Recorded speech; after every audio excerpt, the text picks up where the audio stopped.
Halo teman-teman, jumpa lagi di podcast bersama Ikatan Wajib Pajak Indonesia. Kali ini ramai nih teman-teman ya, special edition. Kita langsung bersama Bapak Rinto Setiawan. Teman-teman sudah tahu ya. Halo Pak Rinto, apa kabar? Semangat terus hari ini Pak. Ya, selalu semangat, Mawan. Luar biasa. Dan kita juga menghadirkan rekan dari IWP juga ya, Bapak Sujono, jauh-jauh dari Medan. Halo Pak Sujono, masih sehat hari ini Pak? Sehat Pak. Luar Selamat biasa. sore Pak. Pak Wan. Luar biasa, sehat terus, semangat terus, sukses terus, teman-teman. Dan juga kita mengundang Bapak Ahli Hukum, Bapak Alessandro Rey. Halo Pak Rey, bagaimana kabarnya? Sehat hari ini Pak? Masih ke mute Pak Rey. Sehat, Pak Wan. Terima kasih undangannya. Oke, baik. Terima kasih Pak Rey, Pak Sujono, Pak Rinto sudah hadir bersama kita ya. Teman-teman, kali ini kita akan membahas lagi-lagi mengenai tangkap tangan OTT KPK ya. Kali ini kita menyoroti bagaimana respon dari IKPI ya, Wajib Pajak, Ikatan Konsultan Pajak ya, IKPI ya, Ikatan Konsultan Pajak Indonesia, mantan tempat saya bernaung ya, di mana saya sudah dipecat dari IKPI. Mungkin akan saya share sedikit teman-teman ya, eh, mengenai siapa ditangkap. Yang ditangkap kemarin orangnya adalah bernama Bapak Abdul Kadim Sahbudin ya. Ini adalah informasi publik teman-teman ya, bisa didapatkan dari website publik mengenai data dari Bapak Kadim Sahbudin, konsultan pajak yang ditangkap. Waktu itu kita belum tahu dia ini anggota asosiasi yang mana. Ternyata dia adalah anggota asosiasi dari IKPI, teman-teman ya. Dan mungkin teman-teman belum tahu bahwa sudah beberapa kali terjadi penangkapan terhadap konsultan pajak aktif ya. Eh, dan juga IKPI memberikan respon ya. Beberapa kali memberikan respon. Nah, ini yang pertama yang kita dapat ya, ini adalah 4 tahun yang lalu teman-teman ya. Konferensi pers di KPI waktu itu masih dijabat oleh Ketua Umum yang lama, Bapak Rustom ya, 2021 waktu itu teman-teman masih ingat. Nah, ini ada bagaimana IKPI merespon kejadian tersangkanya dari seorang konsultan pajak. Yang ini yang terbaru, baru kemarin nih, baru beberapa hari yang lalu ya, IKPI membuat konferensi pers mengenai tertangkap tangannya salah satu anggota dari IKPI. Nah, kalau kita cermati teman-teman bahwa yang ditangkap ini sepengetahuan kita ya, yang ditangkap itu semuanya adalah anggota IKPI. Belum pernah ada anggota dari asosiasi lain yang ketangkap nih ya oleh KPK atau kasus-kasus korupsi lainnya gitu. Nah, jadi apakah IKP ini sepertinya gagal gitu ya membina anggota-anggotanya ya? Nah, selain dan kita tahu bahwa di konferensi pers ini IKPI tidak memberikan hukuman ya. IKPI ini mengambil jalur yang sangat-sangat aman. Dia bilang ini akan kami sampaikan ke bagian apa ya? Bagian keanggotaan, akan diproses dahulu, akan ditanyain dahulu gitu ya. Lah orang yang di penjara gimana mau ditanyain? Jadi intinya IKPI mengambil jalur aman, tidak memecat, tidak juga bahkan sidang kode etik aja baru akan dimulai ya, baru akan dibikin ad hoc-nya, baru akan dimulai. Tidak seperti DJP yang langsung memecat ya. DJP pun melalui P2P itu langsung memecat. Purbaya terbalik, Purbaya mau bantuin orang yang ditangkap, tetapi sorry, tidak untuk konsultan pajak, hanya untuk pegawai DJP saja. Nah, IKPI bingung nih, mau kasih bantuan hukum juga siapa yang mau bantuin, tapi mau pecat juga tidak mau memecatnya gitu. Nah, jadi di pihak lain, ini Menkeu dari kemarin-kemarin ya bernafsu banget untuk membuat RPMK kuasa pihak lain. Mungkin teman-teman nanti akan dibahas mengenai kuasa pihak lain ya. Bukannya ngurusin RPMK konsultan pajak yang masih tidak jelas, malah Menkeu itu mau ngurusin kuasa pihak lain, yaitu orang-orang yang bukan konsultan pajak mau dikerangkeng nih, mau diatur oleh Menkeu gitu ya. Konsultan pajak sendiri tidak diatur atau mungkin belum jelas pengaturannya. Udah gitu banyak yang ketangkap, nggak jelas nih bagaimana pembinaan mereka. IKPI juga diduga ini ya gagal membina mereka.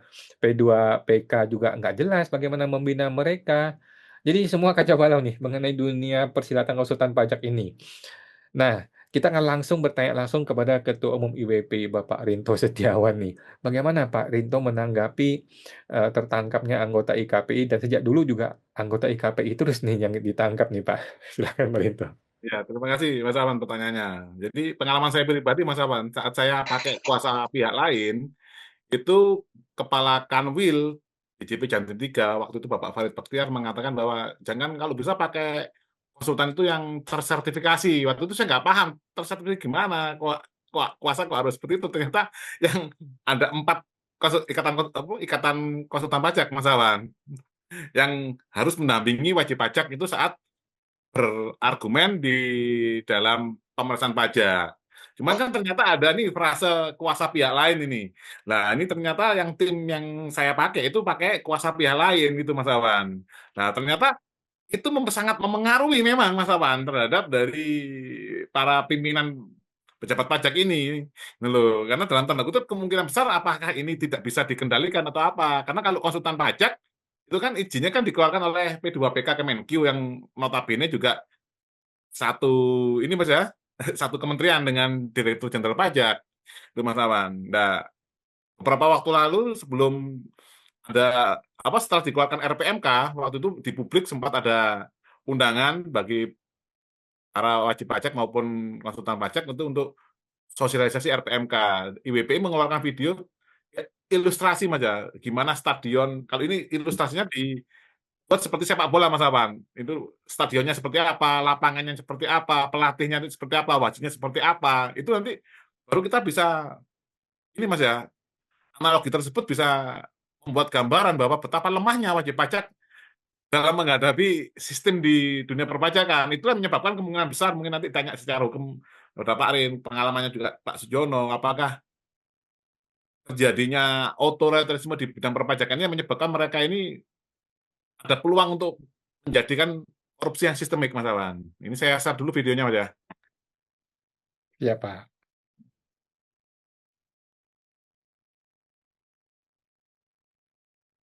Pelatih tim wajib pajak Cak Nun versus pelatih tim DJP Sri Mulyani Waduh. di negeri bernama Indonesia. Pertandingan sepak bola pajak tak digelar di stadion milik rakyat yang bernama Stadion Sepak Bola Indonesia, melainkan di Stadion Sepak Bola Kemenq.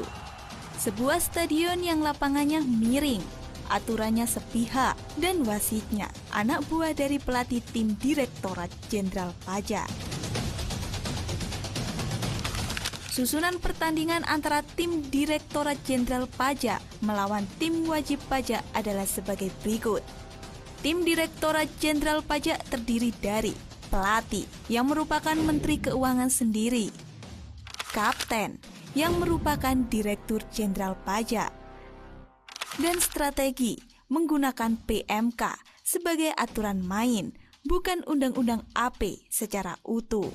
Sementara itu, di tim wajib pajak terdiri dari pelatih Cak Nun, tokoh rakyat, berpijak pada Pancasila dan Undang-Undang Dasar 1945, kapten, ketua umum IWPI, strategi, main adil, pakai akal sehat, adab, dan konstitusi.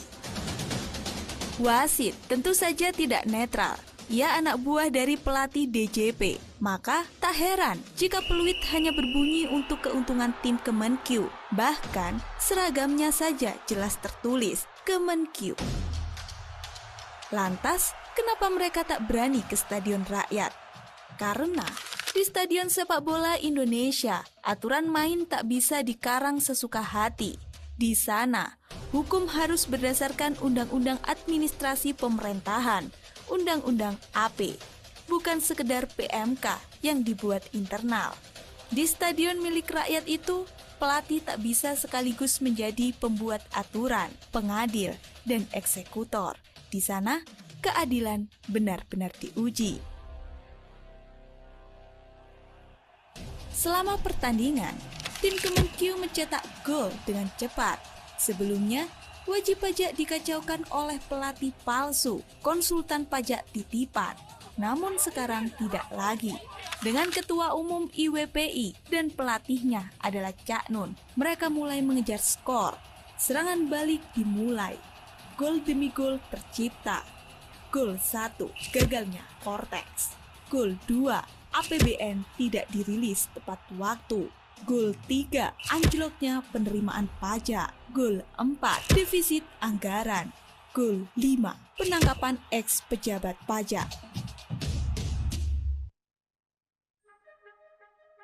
Perjuangan belum selesai, tapi kebenaran sudah menemukan pelatih sejati.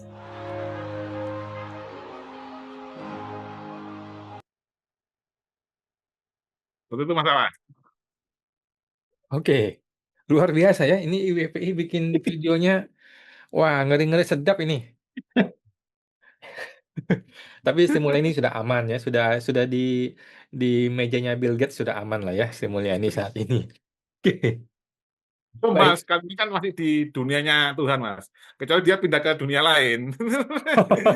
Kalau kita ngomong ini, Mas ya, karma itu ini, Mas, di dunia sudah ada juga sebenarnya, teman-teman. Kecuali pindah ke alam lain, dunia yang lain, Mas ya. Tapi kalau pindah ke alam lain, akhirat pun nanti ya juga ketemu lagi sama Tuhan, Mas. Nggak bisa, Mas. Hmm. Nah, ini kita buat video ini adalah beberapa waktu lalu, dan ini kan sudah ada banyak terbukti, Mas ya. Ada penangkapan anggota ini dan ada konsultan pajak juga pelatih palsu ya, Mas, menyusup kepada tim wajib pajak seperti itu. Hmm.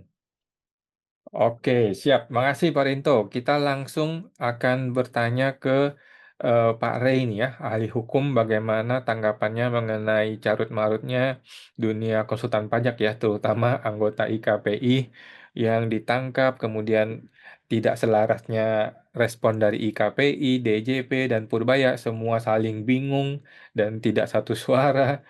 Eh, jadi bagaimana nih Pak Rey? Silakan Pak Rey. Baik, terima kasih Pak Wan, Pak Rinto, Pak Sujono. Ini tentunya menjadi trending topik yang sangat hangat dibicarakan oleh pihak manapun yang tentunya kegiatannya berada di lingkup perpajakan ya. Dan kalau kita bicara perpajakan tentu tidak lepas daripada sumber daya manusia di dalamnya. Salah satunya adalah konsultan pajak yang bertindak sebagai kuasa wajib pajak ya. Nah, menarik Pak Awan tadi menyampaikan video lawas begitu Pak Awan ya, 4 tahun yang lalu mengenai preskon yang sama terkait dengan penetapan tersangka juga dari konsultan pajak atau organisasi konsultan pajak yang sama ya. Tentu apa yang terjadi 4 tahun yang lalu dengan yang terjadi sekarang ini merupakan bukti nyata dan bukti kuat bahwa ada sesuatu yang perlu dibenahi dan diperbaiki, Pak Awan, Pak Rinto, dan Pak Sujono, ya. Khususnya mengenai sumber daya manusia yang kemudian dianggap sebagai profesi dalam hal ini adalah konsultan pajak. Meskipun dalam Undang-Undang HPP nomor 7 tahun 2021 kita sepakat bahwa yang disebutkan dalam batang tubuh itu adalah kuasa wajib pajak. Tapi di dalam penjelasannya disebutkan bahwa kuasa wajib pajak itu terdiri dari konsultan pajak dan pihak lain. Namun yang menarik, Pak Awan dan rekan-rekan adalah adanya upaya untuk kemudian membedakan posisi konsultan pajak dengan pihak lain.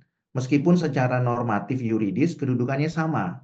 Karena di penjelasan pasal 2 angka 9 Undang-Undang HPP disebutkan yang dapat menjadi kuasa wajib pajak itu adalah konsultan pajak dan pihak lain. Artinya konsultan pajak tidak lebih tinggi daripada pihak lain. Artinya konsultan pajak kedudukannya sama dengan pihak lain yang punya kompetensi. Tapi kemudian apa yang terjadi di dalam tataran empirik atau praktek adalah justru upaya untuk membangun suatu opini bahwa konsultan pajak itu lebih berkualitas, ya, lebih bergengsi, kemudian lebih berkompetensi, ya, karena memang tahapan yang dilalui lebih panjang dan lebih sulit untuk menjadi konsultan pajak ketimbang pihak lain. Tapi yang menjadi menarik pertanyaannya Pak Awan dan rekan-rekan, apakah betul konsultan pajak itu lebih berkualitas? Kalau iya, kenapa kemudian peristiwa yang kita lihat melalui video itu sudah terjadi berulang kali, Pak Awan dan rekan-rekan? ya. Kenapa peristiwa penangkapan itu sudah terjadi berulang kali ya, bahkan dari sejak 2000 berapa tadi videonya itu ya, 2021. 2021 ya, 4 tahun yang lalu. Kemudian berulang lagi sekarang 2026 ya. Artinya kan sudah hampir atau kurang lebih 5 tahun. Nah, kalau kemudian profesi konsultan pajak tanda petik itu memang bisa dibuktikan adalah profesi yang terdiri dari SDM yang berkualitas, kenapa kejadian ini berulang kembali? Ya, apakah betul standar kualitas itu memang bisa dibuktikan? Ya, atau kualitas itu hanya slogan saja? Karena kan faktanya bahwa peristiwa ini berulang, ya. Atau memang ada hal-hal lain yang perlu dicermati untuk diperbaiki, ya. Apalagi peristiwa ini terjadi dan dilakukan oleh anggota organisasi konsultan pajak yang mengklaim dirinya yang paling besar dan paling tua di negara ini. Nah, tentu ini pertanyaan-pertanyaan yang harus dijawab, ya. Nah, untuk menjawab pertanyaan itu, pertanyaan tambahannya adalah seberapa bagus sih kualitasnya konsultan pajak itu, dan kalau iya, apakah standar konsultan pajak itu sama di organisasi lain, Pak Awan dan rekan-rekan? Kenapa itu menjadi penting pertanyaannya? Karena sepengetahuan kami bahwa yang menjadi tersangka dan menjalani hukuman pidana itu hampir berasal dari organisasi yang sama, ya. Kalau kemudian katanya konsultan pajak itu standarnya sama, kompetensinya sama, mungkin siogianya integritasnya juga sama begitu ya. Tapi kok ya, peristiwa ini terjadi didominasi oleh anggota dari organisasi yang sama. Berarti kan ada indikasi bahwa standar itu berbeda di 3 organisasi yang lain begitu Pak Awan dan rekan-rekan. Nah, itu pertanyaan yang harus dijawab kan. Nah, itu tentunya menjadi PR buat kita ya. Harapannya pengurus daripada organisasi IKPI dalam hal ini juga bisa mungkin diundang oleh Pak Awan ya untuk bisa membuat podcast bersama-sama. Apakah betul standar kompetensinya sama? Apakah betul standar integritasnya sama ya? Kalau iya, kenapa ini menjadi berulang? Tapi yang saya mau katakan dalam sesi kita hari ini adalah bahwa perlu dilakukan kajian kepada P2PK. Sesungguhnya kalau kemudian konsultan pajak itu mau dianggap lebih tinggi daripada pihak lain, meskipun tidak dianggap oleh undang-undang ya, tapi kalau mau dianggap oleh pihak-pihak tertentu itu kualitasnya lebih baik, tentu pekerjaan P2PK itu kan bertambah, Pak Awan dan rekan-rekan. Artinya apa? Artinya P2PK harus melakukan kajian lebih dalam lagi untuk bisa menentukan siapa yang pantas jadi konsultan pajak, ya. Karena yang terjadi sekarang ini adalah justru mereka yang menjadi tersangka bahkan sudah jadi terpidana itu adalah mereka-mereka yang sudah lama, Pak Awan dan rekan-rekan, yang menjadi konsultan pajak. Artinya mereka bukan konsultan pajak kemarin sore kan begitu ya. Nah, jadi mereka sudah punya pengalaman dan jam terbang. Tapi kemudian itu terjadi kepada mereka yang sudah punya pengalaman. Nah, ini tentunya memberikan informasi kepada kita atau publik bahwa selain daripada P2PK harus melakukan pengawasan yang lebih komprehensif ya, yang lebih in-depth ya, lebih strict lagi tentunya atau lebih dalam lagi kepada para organisasi konsultan pajak ya. Tapi upaya pengawasan itu harus dibuktikan kepada publik ya. Upaya untuk melakukan pengawasan itu harus dilakukan secara terbuka. Karena sekarang publik bertanya-tanya nih, Pak Awan dan rekan-rekan, apa gunanya menggunakan konsultan pajak kalau integritasnya seperti yang sekarang? Nah, artinya kan kontra dengan apa yang disampaikan oleh Pak Menkyu atau Pak Dirjen ya, bahwa Pak Dirjen kan sekarang lagi bersih-bersih nih, Pak Awan dan rekan-rekan ya. sehingga diterbitkanlah charter ya. Kemarin ada penerbitan charter apa itu Pak Wan? Wajib pajak ya. Nah, jadi itu kan kaitannya dengan upaya bersih-bersih gitu ya.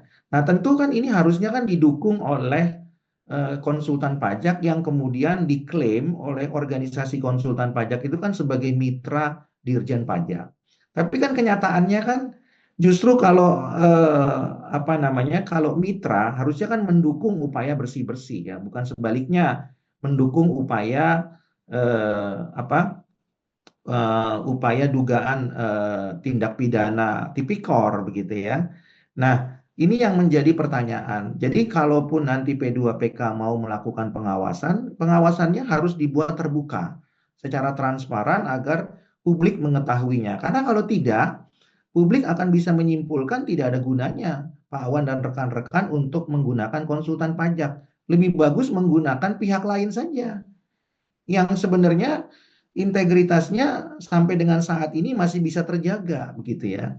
Kalau bicara kompetensi, kita juga susah juga mengukurnya meskipun tahapannya banyak menjadi konsultan pajak.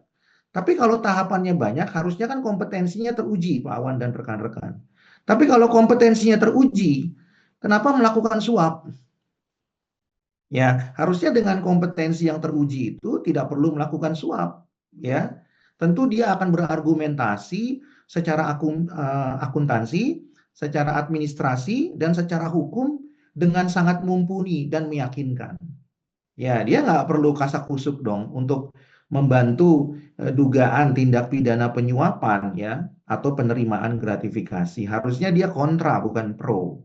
Ya, kalau memang konsultan pajak itu mempunyai kompetensi di bidang itu, ya kan? Nah, ini tentunya yang menjadi pertanyaan harus dijawab oleh P2PK dan organisasi konsultan pajak, ya.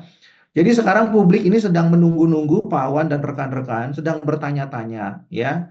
Kalau gitu ngapain mencari konsultan pajak bersertifikat, apalagi sertifikatnya private say Pak Awan dan rekan-rekan, ya. Yang katanya sampai ke tahap itu perlu berdarah-darah kan begitu, ya.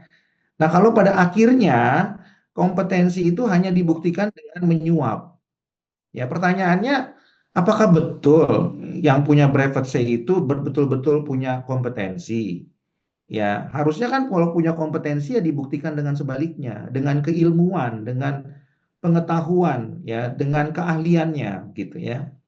Nah, ini yang menjadi PR. Yang berikutnya juga tentunya Pak Awan dan rekan-rekan ini juga memberikan masukan bagi kita bahwa seharusnya pemerintah itu dalam hal ini adalah Pak Menkyu ya harusnya berbenah ya untuk mengatur kembali PMK yang sudah ada yang mengatur mengenai konsultan pajak ya. Misalnya PMK 111 2014 yang sudah diubah dengan PMK 175 2022 ya.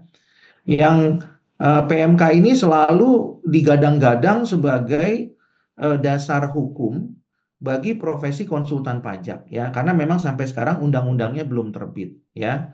Padahal sebenarnya sudah ada undang-undang HPP pasal 2 angka 9 yang mengatur mengenai kuasa wajib pajak.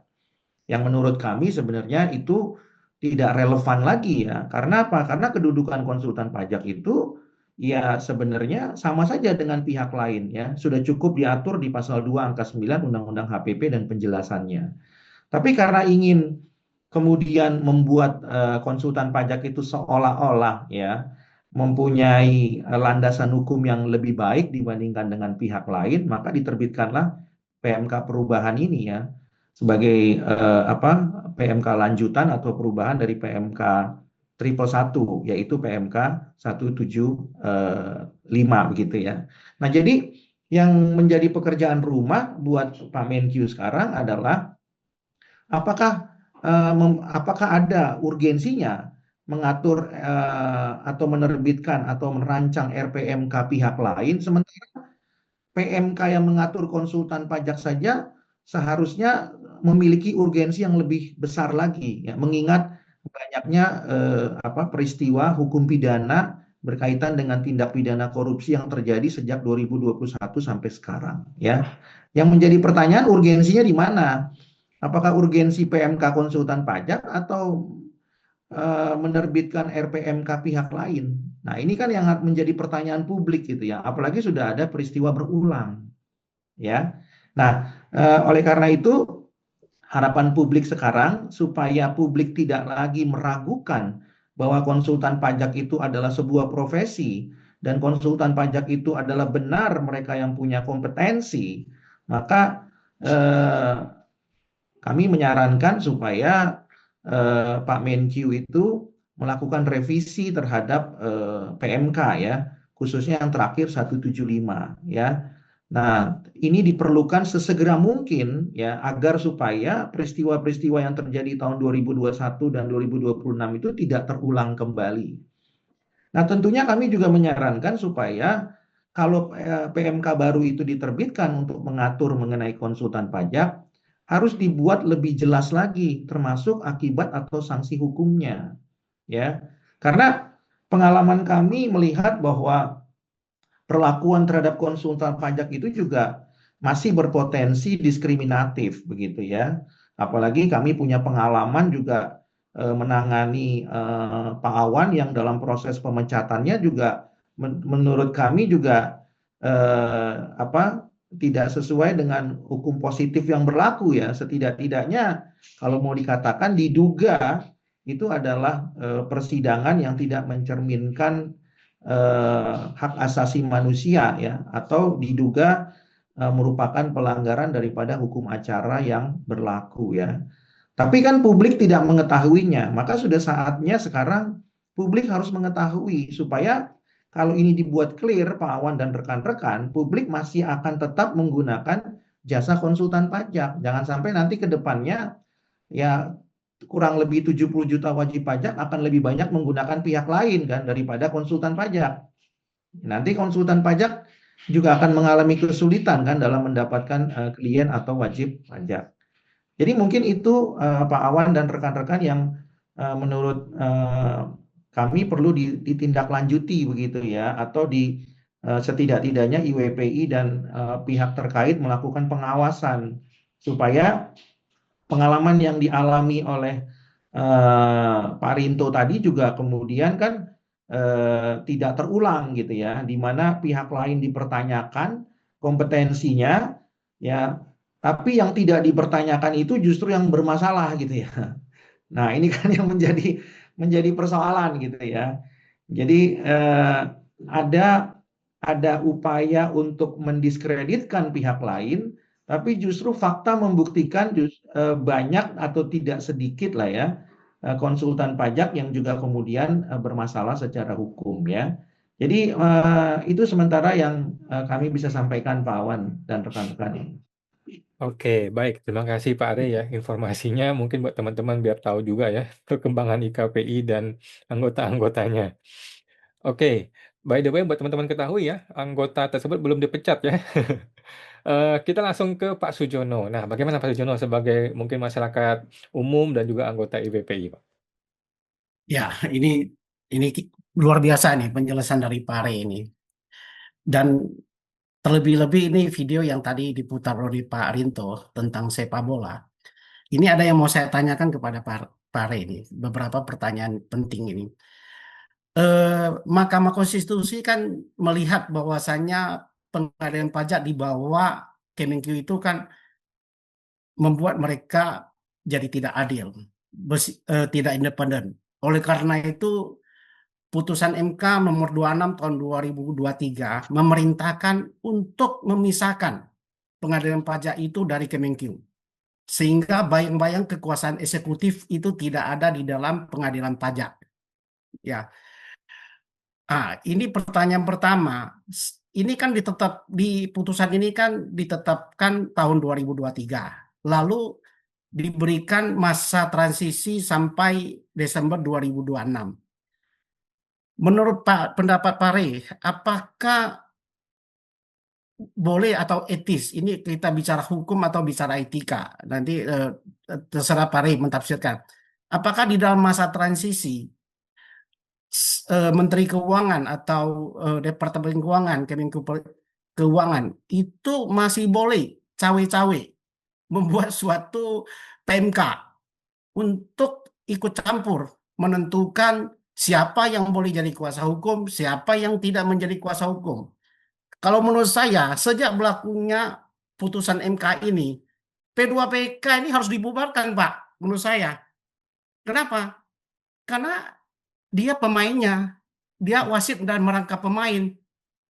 Harusnya P2PK dibubarkan dan dibentuk suatu organisasi sertifikasi di bawah Mahkamah Agung atau diserahkan kepada lembaga independen. Sehingga apa? Sehingga wajib pajak yang mencari keadilan itu tidak dibatasi. Sekarang gimana? Kuasa hukum dipilih mereka, lalu kita wajib pajak disuruh milih. Orang-orangnya ini kamu pilih, tapi orang-orang yang kamu pilih ini semua orang-orang saya. Ya, tadi cerita video itu kan seperti itu. Ya. Wasitnya dari mereka, pelatihnya pun harus ditunjuk dari mereka. Peraturan pakai mereka. Ini kita sebelum lawan sudah kalah duluan. Ya. Ya, mengenai kalau menurut saya P2PK harus dibubarkan dan mereka sudah gagal. Saya mungkin akan lebih keras berteriak seperti itu. Tidak bisa lagi, serahkan kepada Mahkamah Agung. Biar Mahkamah Agung yang membentuk suatu lembaga baru bekerja sama dengan lembaga independen, organisasi ini mungkin seperti IWPI. Ya, jadi sebenarnya IWPI ini adalah badan pengawas gratis ini Gratis. dari Menkyu. Oke. Kalau banyak organisasi seperti IWPI, ya mungkin korupsi itu akan turun. Ya.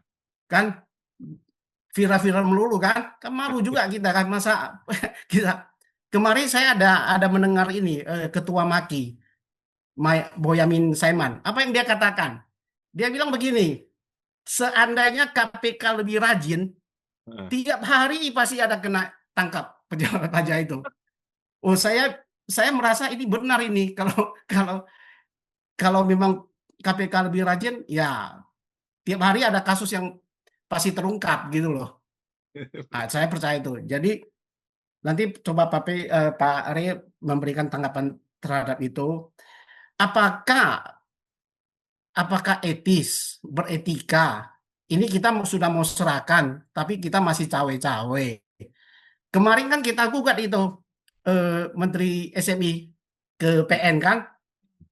Nah, itu saya nggak tahu. Saya mungkin nanti Pak Parinto bisa bantu update perkaranya sampai di mana. Ya, perkara ini mungkin, tapi ini kan jadi pelajaran. Artinya sebagai penguasa nggak bisa semena-mena buat aturan. Gini loh Pak, kalau kita lihat Perdirjen atau peraturan SE di lingkungan pajak, mereka itu hampir tidak mau mengakui kuasa pihak lain loh. Yang mereka akui itu adalah konsultan pajak dan kuasa karyawan. Hanya 2 poin itu yang mereka cantumkan di dalam Perdirjen mereka. Kuasa pihak lain malah nggak dicantumkan loh. Padahal di KUHP itu kan diakui kuasa pihak lain. Ah, tapi di aturan internal mereka, makanya kan terjadi penolakan. Kuasa pihak lain itu mereka tolak kan? Ya. Prakteknya kan ada juga KPP yang seperti itu. Nah, itu KPP yang tidak mengerti hukum. Harusnya mereka mengikuti KUP. Jadi banyak sekali PMK peraturan itu mengurangi hal-hal yang merugikan mereka, tetapi menambah hal-hal yang menguntungkan mereka. Tadi kan saya juga lihat itu podcast dengan Pak Cuaca, kan dia bilang PMK ini dibuat untuk memperbesar kekuasaan DJP, padahal di undang-undang tidak diatur. Yang jelas sudah diatur di undang-undang, tetapi merugikan mereka kurang-kurangi. Begitu dulu Bu, pertanyaan saya untuk Pak Re. Silakan. Ya, saya langsung jawab, Pak Wan. Ya. Ya, terima kasih Pak Sujono pertanyaannya. Memang kita tahu bahwa MK sudah menerbitkan putusan ya. Putusan nomor 26 tahun 2023 ya. MK secara tegas mengatakan pengadilan pajak itu tidak independen. Itu dalam pertimbangan hukumnya sudah jelas dibunyikan, ya. Kalau atau dengan kata lain dalam narasi mahasiswa Fakultas Hukum semester 1, ya, mereka ingin mengatakan bahwa pengadilan pajak itu kan masih banci begitu, ya. Nah, jadi tidak jelas jenis kelaminnya. Ya, kalau mau disederhanakan seperti itu. MK sudah memberikan pertimbangan hukum karena ada kebancian itu, maka diputuskan supaya pengadilan pajak itu berada dalam satu identitas jelas, ya, yaitu identitas di bawah Mahkamah Agung atau lembaga yudikatif. Nah, pertanyaan tadi Pak Sujono adalah apakah etis, apakah berwenang, kan begitu, ya, mereka menerbitkan atau menggodok RPMK mengenai kuasa hukum. Jadi kalau kita bicara sejak putusan MK itu dibacakan, maka sebenarnya mengikatnya kan sejak dibacakan. Tapi yang menjadi persoalan sekarang ini, dan kemudian persoalan ini ditanda petik ya, dimanfaatkan, ya, diduga dimanfaatkan oleh Kementerian Keuangan adalah jangka waktu, di mana jangka waktu ini kan belum habis sampai 31 Desember 2026, ya. Jadi kalau kemudian jangka waktu itu belum habis, mereka memaknainya boleh dong kita menerbitkan PMK baru untuk mengatur kuasa hukum. Setidak-tidaknya kan mengganti PMK 184 2017 atau PMK yang terbaru itu mengenai PER, ya. PER di tahun 2025 atau 24 ya Pak Awan, ya, yang terbaru itu, ya. Nah, tapi itu kewenangannya peraturan Ketua Pengadilan Pajak. Kalau mengenai kewenangan mengatur kuasa hukum oleh PMK yang masih berlaku adalah PMK 184 2017. Nah, kalau mereka berpendapat bahwa boleh dong kita mengatur itu karena jangka waktunya kan belum jatuh tempo begitu, ya. Jadi kita masih punya kewenangan, ya. Justru kami memaknainya, kalau mereka paham hukum, harusnya kan mereka memaknainya kan sejak dibacakan. Sejak dibacakan itu bukan hanya mengenai persoalan waktu, tapi persoalan mengenai materi putusan. Materi putusannya kan mengatakan bahwa pengadilan pajak itu banci. Itu materinya. Materi putusan mengatakan bahwa pengadilan pajak itu masih berada di dua kaki. Ya, itu materinya. Nah, oleh karena itu, ke depannya diberikan waktu untuk dibenahi. Nah, jangan waktunya yang ditegaskan atau digarisbawahi, tapi yang mau digarisbawahi adalah dibenahinya. Ya, artinya apa? Artinya, kalau sudah mengakui bahwa pengadilan itu banci dengan dua kaki, maka seharusnya perlu dibenahi. Nah, pertanyaan berikutnya, bagaimana membenahinya? Apakah masih diperlukan lagi RPMK atau mungkin PMK yang akan mengatur itu kalau mau membenahi? Karena kalau diterbitkan lagi PMK yang baru, berarti kan bukan membenahi. Berarti itu kan mempersulit, ya, atau memperkeruh begitu. Ya. Jadi unsur membenahinya tidak terpenuhi, ya. Jadi ada dugaan atau indikasi justru upaya-upaya menerbitkan RPMK itu adalah upaya untuk melawan putusan. Karena kalau menerbitkan RPMK bukan membenahi. Membenahi harus dengan setidak-tidaknya peraturan Ketua Pengadilan Pajak atau dengan Perma atau dengan SEMA. Itu namanya upaya membenahi. Ya, bukan lagi dengan PMK, Pak Sujono. Nah, jadi kalau kemudian ditanyakan apakah etis atau berwenang, ya kami harus mengatakan bahwa ini bukan persoalan etika, tapi persoalan justru melawan hukum. Kalau etika itu dikembalikan kepada orang yang mau mengikuti apa tidak. Tapi kami harus katakan itu upaya melawan hukum, karena substansi putusannya adalah jelas, ya, bahwa pengadilan pajak itu masih di dua kaki dan harus dibenahi. Itu substansinya. Nah, sekarang pertanyaannya bagaimana membenahinya? Nah, tentu bukan dengan PMK atau RPMK. Membenahinya dengan per ketua PP atau Perka, atau Perma, atau Sema. Nah, selain itu, berarti itu adalah upaya melawan hukum. Ya, jadi itu bukan pilihan etika menurut kami, Pak Sujono. Itu pilihan melawan hukum apa tidak melawan hukum. Nah, untuk memahami pengertian melawan hukum atau tidak melawan hukum, ya tentunya harus dipahami betul pertimbangan hukum dan isi putusan atau amar putusannya. Ya, nah, jadi menurut kami sudah sangat jelas sekali, itu bukan pilihan lagi. Ya, itu bukan pilihan kemudian seperti saya pinjam istilahnya Pak Sujono itu cawe-cawe dengan RPMK ini, RPMK itu. Nah, itu menurut kami udah nggak relevan lagi. Nah, lebih bagus menerbitkan RPMK terhadap hal-hal yang sifatnya produktif, bukan yang kontraproduktif. Kalau RPMK ini diterbitkan terhadap syarat menjadi kuasa hukum di pengadilan pajak, menurut kami itu kontraproduktif. Karena jelas pertimbangan hukumnya adalah membenahi. Membenahi bukan dengan yang sudah kotor, tapi yang masih bersih gitu. Nah, kalau membenahi dengan yang sudah kotor ya semua akan menjadi kotor, Pak Sujono. Ya, jadi harus membenahinya dengan yang masih bersih kan begitu. Nah, jadi jelas menurut kami ini bukan persoalan etika, ini murni persoalan hukum. Kalau ini dipahami dengan benar, seharusnya pemerintah tidak pusing untuk menggodok RPMK mengenai kuasa hukum, tapi mungkin bisa menggunakan energi, pikiran, dan juga anggaran untuk membuat RPMK kuasa hukum itu dengan menggunakannya atau mengalihkannya dalam rangka membuat RPMK yang lebih bermanfaat dan juga lebih produktif ya. Begitu Pak Sujono, Pak Wan dan Pak Rinto. Belum dijawab satu pertanyaan saya, Pak. P2PK perlu kita bubarkan nggak? Perlu dibubarkan nggak? Ini kan wasit sebagai pemain, ya kan? Ya, Dia terima sebagai kasih. karena dia adalah pihak lawan sengketa loh, Pak. Ya.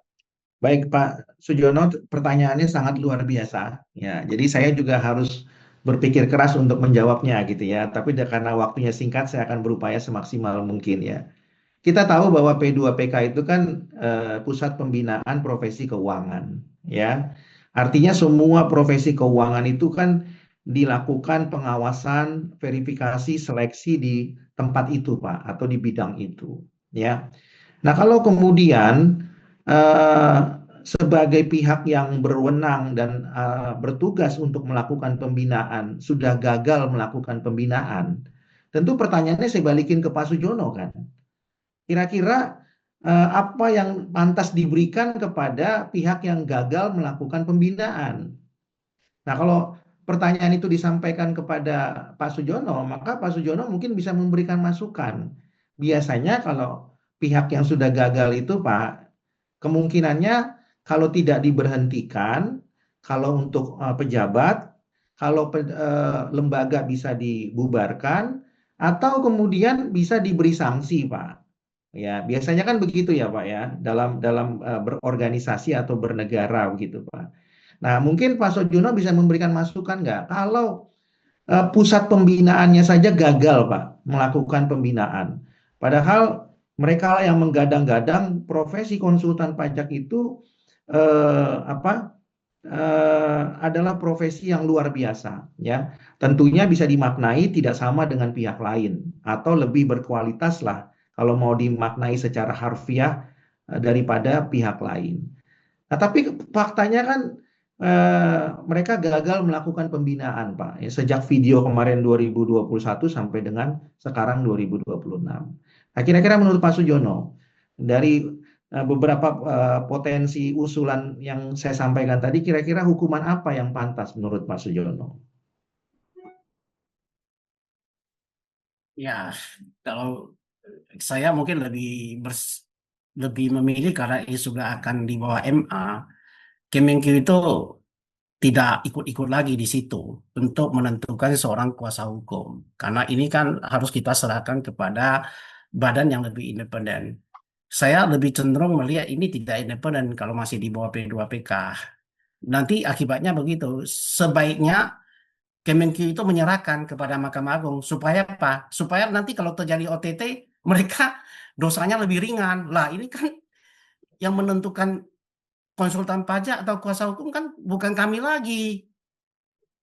Jadi setidak-tidaknya bisa buang badan gitu, ya kan?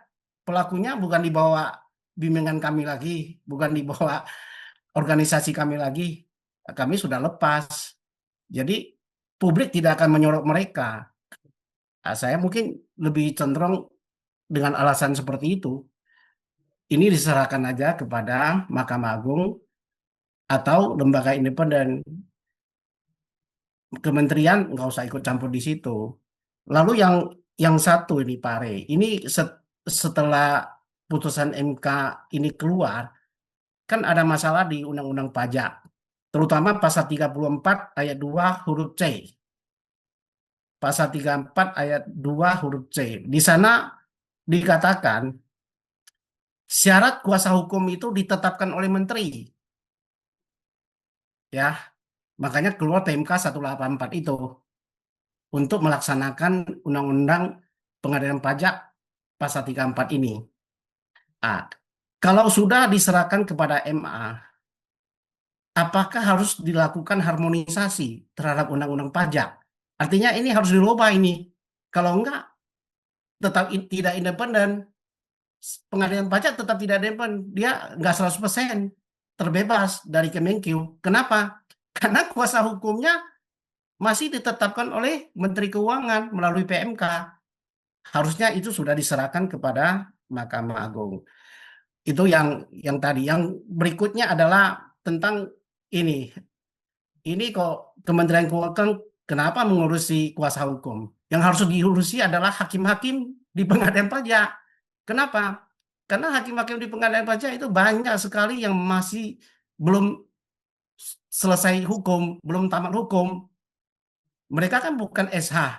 Coba Bapak bayangkan, kita sebagai wajib pajak, sebagai rakyat, mau mencari keadilan. Mencari keadilan itu kan berkaitan dengan hukum. Sementara hakimnya tidak mengerti hukum. Bagaimana itu memperoleh keadilan kepada orang yang tidak mengerti hukum? Ya kan? Makanya bisa ada, kemarin saya ada lihat video Pak Pare, ada putusan oleh hakim yang tidak berlatar hukum. Kan ngacau. Dia tidak mengakui undang-undang AP. Kan di situ kalau nggak salah saya ada melihat lex specialis derogat legi generali ya. Ketika lex specialis tidak mengatur, harus dipakai generali. Itu yang diajarkan oleh Bagirmanan. Terjadi sengketa hukum antara lex specialis dengan lex generali, itu dilihat lagi apakah lex specialis mengatur. Maka saya malah lebih mengerti soal ini dibandingkan dengan hakim di pajak. Padahal saya belum tamat ini, tetapi saya lebih memahami. Kalau majelis kemarin itu kan nggak begitu cara berpikirnya. Kan terbalik-balik dia buat. Dia bilang ini KUHP adalah spesialis, sudah lengkap dan sempurna. Buktinya banyak sekali pelanggaran yang tidak diatur di Undang-Undang KUP. Ya itu harus kita menggunakan yang seperti Pare bilang, sistem norma. Harus begitu. Kan ada pasal di Undang-Undang Kekuasaan Hakim. Hakim harus mengali nilai-nilai keadilan yang berlaku di masyarakat. Kan ya kalau mengali nilai-nilai keadilan hukum yang ada di masyarakat, ya itu ada apa? Ya Undang-Undang AP itu yang sudah menjadi hukum, ya itu harus dipakai ketika terjadi kekosongan. Saya sendiri mengerti mengapa hakim pajak tidak mengerti. Lalu dia bisa duduk di sana sebagai hakim. Bagaimana kasihan loh rakyat kita mencari keadilan dengan hakim seperti itu. Betul nggak? Jadi daripada dia sibuk mengatur kita, kuasa pihak lain, lebih baik dia benahi hakim-hakim yang ada di pengadilan pajak. Pak Rinto kan selalu bilang, hakim pajak ini hakim spesialis, tetapi dokter umumnya belum tamat. dia spesialis. Orang spesialis kan harus umumnya selesai dulu, baru bisa spesialis. Ini kan terbalik, spesialis dulu, hukumnya belum ada. Itu loh. Dan saya merasa kasihan sekali kita yang kuasa hukum ini itu derajatnya lebih rendah dibandingkan advokat. Kenapa? Karena kita diatur oleh Kemenkeu loh. Betul nggak? Dengan pasal 34 ini kita diatur sama dia. Oh, kamu boleh jadi kuasa hukum, kamu tidak boleh. Kekuasaan eksekutif mana bisa menentukan. Kenapa? Karena kuasa hukum, advokat, itu adalah salah satu pilar dari aparat penegak hukum. Bukan dari bagian dari kekuasaan eksekutif yang bisa ditentukan oleh seorang menteri atau pejabat eksekutif. Kita ini terpisah, bukan orang yang bisa diatur oleh mereka. Begitu Pak Rey, mungkin mudah-mudahan Bapak bisa memberikan pencerahan ini. Kadang-kadang kita pun geram gitu loh. Kok bisa seenak jidat memperlakukan hukum seperti itu. Dianggapnya ini rakyat bodoh semua gitu loh. Ya. Ya, silakan Pak Rey. Terima kasih Pak Sujono. Pertanyaan Bapak mengenai pasal 34 itu memang perdebatan yang menarik ya Pak. Khususnya di pasal 34 ayat 2 huruf C tadi, kewenangan Menkyu untuk mengatur kuasa hukum ya Pak. Nah, itulah yang dijadikan oleh Menkyu itu untuk tanda petik ya Pak, masih mau cawe-cawe untuk mengatur kuasa hukum Pak. Karena menurut mereka norma itu belum dibatalkan oleh MK. Nah, tadi saya katakan ya di awal di depan bahwa kalau kita mengerti hukum, kita tidak perlu meminta MK untuk membatalkan semua norma. Kalau salah satu normanya saja sudah cukup merepresentasikan norma yang lain, itu kan kita sudah bisa memahaminya dengan baik. Maksudnya begini, kalau kewenangan Kemenkyu itu sudah dinyatakan hapus oleh MK, ya berarti kan tidaklah beralasan hukum dan berlandaskan hukum kalau PMK masih bisa diterbitkan ya di dalam Undang-Undang Pengadilan Pajak atau di dalam hukum acara peradilan pajak. Nah, jadi kalau kita memahami hukum, kita tidak perlu mencari celah hukum dengan mengatakan karena karena pasal 34 ayat 2 huruf C itu belum dihapus, maka Kemenkyu itu bolehlah untuk terus menerbitkan PMK mengatur kuasa hukum. Tapi kan di putusan itu sudah jelas bahwa kewenangan dari Kemenkyu itu sudah dinyatakan hapus. Ya, kalau kewenangan Kemenkyu sudah hapus, lalu pertanyaan berikutnya, apakah bisa kewenangan pasal 34 ayat 2 huruf C itu tetap dilaksanakan? Itu kan pertanyaan yang harus dijawab. Jadi nggak perlu menunggu bahwa norma itu harus dibatalkan oleh MK kan? Kalau kita mau menunggu semua norma harus dibatalkan, berapa tahun? Ya selesainya Undang-Undang Pengadilan Pajak itu untuk bisa diperiksa oleh MK. Dan kapan keadilan dalam beracara itu bisa diterapkan atau bisa diberikan kepada wajib pajak ya khususnya. Jadi menurut kami adalah dari putusan MK itu sudah cukup merepresentasikan ya Pak Sujono bahwa sebenarnya norma yang diatur di pasal 34 itu sudah lagi tidak bisa dijadikan alasan untuk menerbitkan PMK atau menggodok RPMK yang mengatur kuasa hukum. Karena kalau dipaksakan, kewenangan itu adalah tetap berasal dari kewenangan Menkyu. Sementara ya amar putusan hakim konstitusi mengatakan bahwa kewenangan Menkyu itu hapus demi hukum agar pengadilan ini menjadi pengadilan yang bebas, merdeka dan mandiri. Ya, sehingga dengan demikian dapat dimaknai secara tidak langsung dan secara mutatis mutandis bahwa pasal 34 ayat 2 huruf C itu juga sudah tidak berlaku seiring dengan amar putusan MK nomor 26 tahun 2023. Ya, kalau kita bisa memahami hukum dengan waras begitu ya Pak Sujono. Ya, jadi kalau kewenangannya saja sudah dinyatakan hapus, bagaimana mungkin PMK-nya bisa diterbitkan? Ya, ini kan menjadi relevan satu dengan yang lain. Ya, tapi kalau alasannya dicari-cari harus ada putusan MK lain khusus membatalkan norma itu, ya Tidak akan ada habisnya cawe-cawe itu gitu ya. Tidak akan mungkin pengadilan pajak itu menjadi pengadilan yang bebas, merdeka, dan mandiri. Nah, kalau itu dipaksakan, justru muncul pertanyaan berikutnya, Pak Sujono. Apakah pengadilan pajak itu khawatir dan takut menjadi pengadilan yang terbuka, ya, seperti pengadilan-pengadilan lain? Apakah pengadilan pajak ini khawatir pengadilan pajak itu menjadi pengadilan yang publicly accessible, artinya terbuka untuk umum, ya? Apakah pengadilan pajak takut dan khawatir pihak lain, maksud saya publik, mengetahui bahwa sebenarnya gambaran atau refleksi pengadilan pajak di muka umum itu atau di publik tidak sama dengan kenyataan sebenarnya? Apakah itu yang dikhawatirkan gitu ya? Kalau pada akhirnya pengadilan itu harus terbuka, ya, publicly accessible. Nah, itu yang harusnya ditanyakan dan dijawab oleh pengadilan pajak.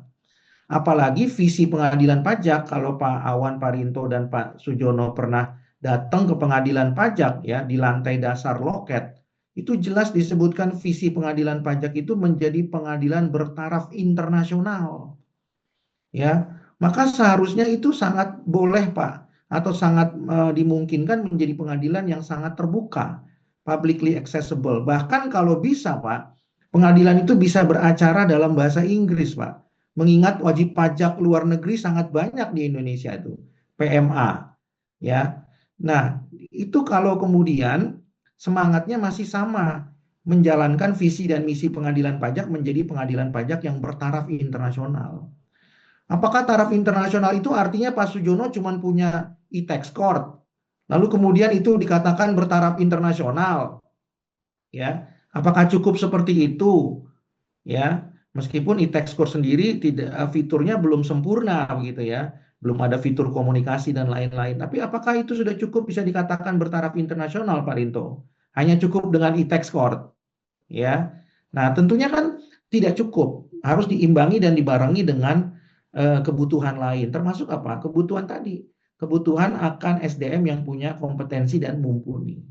Ya, nah jadi menurut kami Pak Sujono, janganlah pasal 30 ayat 2 ya Pak, 34 ya, ayat 2 huruf C tadi itu jangan dijadikan alasan untuk cawe-cawe terus menerbitkan RPMK gitu ya Pak, yang mengatur kuasa hukum, yang nantinya diteken juga oleh Menteri Keuangan. Padahal kan putusan MK sudah mengatakan, bahasa sederhananya Pak Sujono, tolonglah ya Menkyu, Anda angkat kaki sejak tahun 2023. Kan kurang lebih begitu kalau mau disederhanakan. Ya kan? Nah, kalau sudah disampaikan seperti itu, masa nggak paham juga Pak?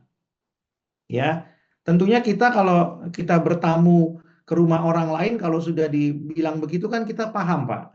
Ya, kita akan dengan sukarela meninggalkan tempat itu Pak. Ya, karena kita paham bahwa kita sudah tidak lagi dibutuhkan ya, apalagi di welcome Pak. Nah, dengan demikian menurut kami ya sudah jelas sekali putusan MK itu Pak, kalau mau dimaknai secara jujur, adil, dan waras Pak Sujono. Demikian.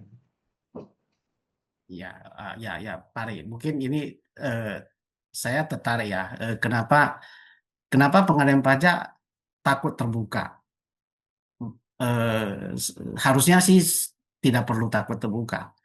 Semakin terbuka, semakin bagus. Jadi gini, selama ini kenapa Fiskus berani berbuat begitu sehingga banyak kita lihat tertangkap kasus korupsi, mengecilkan pajak. Karena apa? Karena kalau kita melihat di pengadilan pajak itu ada kesan ya, ada kesan melindungi pihak Fiskus, sehingga mereka bilang ya udah kami di sini begini, kamu nanti ke pengadilan pajak ya tetap kamu kalah gitu loh.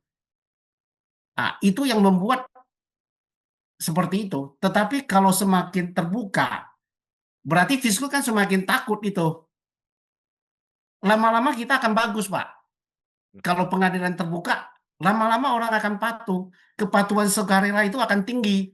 Karena mereka merasakan, oh hakim saya ini, pengadilan ini adil, fair, terbuka, tidak memutuskan sesuatu yang berat sebelah gitu, artinya membela fiskus. Mereka adil. Nah, kalau rakyat melihat begitu, rakyat itu senang lihat bayar pajak, nggak perlu lagi sembunyi-sembunyi. Ya sudah, mereka merasa ada keadilan. Kapan? Ya mungkin ya harus segera dimulai. Supaya apa? Supaya dalam beberapa tahun ke depan, itu fiskus ya, terutama pemeriksa, mereka tidak berani lagi. Karena apa? Karena di pengadilan pajak mereka tidak dilindungi. Sekarang kan boleh saya katakan ada persepsi ya. Saya lagi-lagi ada persepsi. Ini kan terjadi di Parento ya. Parento sendiri pernah bilang, kalau Anda tidak kenal orang dalam di pengadilan pajak, Anda tidak mungkin menang. Betul ya Parento ya?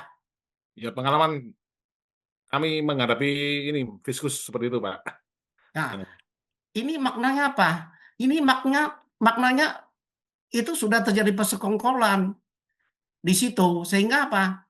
Ya, sehingga terjadi. Jadi mungkin kita juga hakim-hakim yang mendengar podcast kita hari ini, mereka coba sadar, ingin juga memperbaiki negeri ini. Kontribusi mereka adalah, udah lakukan sidang dengan seadil-adilnya. Kalau memang fiskus salah, ya putuskan saja mereka bersalah. Supaya apa? Supaya memiliki efek jerah kepada fiskus yang lain. Kami hakim ini adil, tidak menjadi bumper. Jadi seolah-olah kan jadi bumper kan. Ya.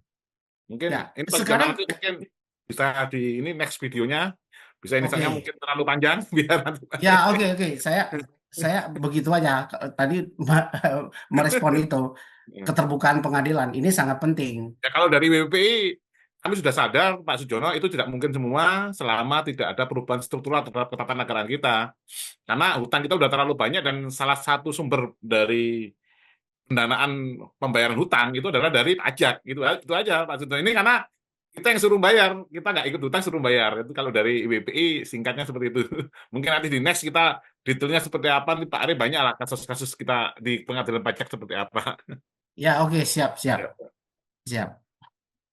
Oke, baik. Terima kasih Pak Ari, luar biasa. Pak Sujono, Pak Rinto, luar biasa pemaparannya ya. Kita masih akan melanjutkan lagi nih mengenai IKPI ya. Mudah-mudahan kalau ada podcast berikutnya.